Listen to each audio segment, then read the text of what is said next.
அன்பு நேயர்களே, இன்றைக்கு சின்ன சின்ன சமையல் குறிப்புகளில் நாம் காணப்போவது தூதுவளை தொக்கு. துவையல் என்றால் எண்ணெய் செலவாகாது, தொக்கு என்றால் வைத்து சாப்பிட வேண்டும் அல்லவா சிறிது நாட்கள். ஆகையால் எண்ணெய் அதிகம் கொஞ்சம் செலவாகத்தான் செய்யும். பதிவுகளில் செய்வது எல்லாமே நல்ல எண்ணெயில்தான்.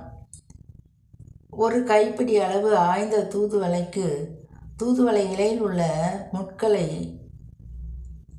சுத்தமாக எடுத்துவிட வேண்டும். ஏனென்றால்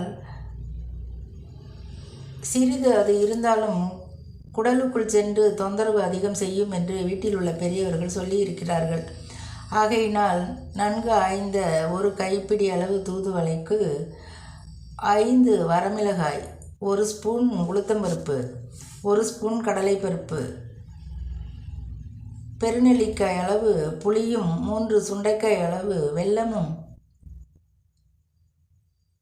சிறிது இஞ்சியும், தேவைக்கேற்ப பெருங்காயமும் கல்லுப்பும், இவை அனைத்தையும் நல்லெண்ணெயில் வறுத்தும் தூதுவளையை வதக்கியும் மிக்சியில் நன்றாக விழுது போல் அரைத்து ஒரு 100 நல்லெண்ணெய் செலவாகும். கடுகு தாளித்து விழுதை கொட்டி எண்ணெய் பிரியும் வரை வதக்கினால் அடுப்பை சிம்மில் வைக்க வேண்டும்.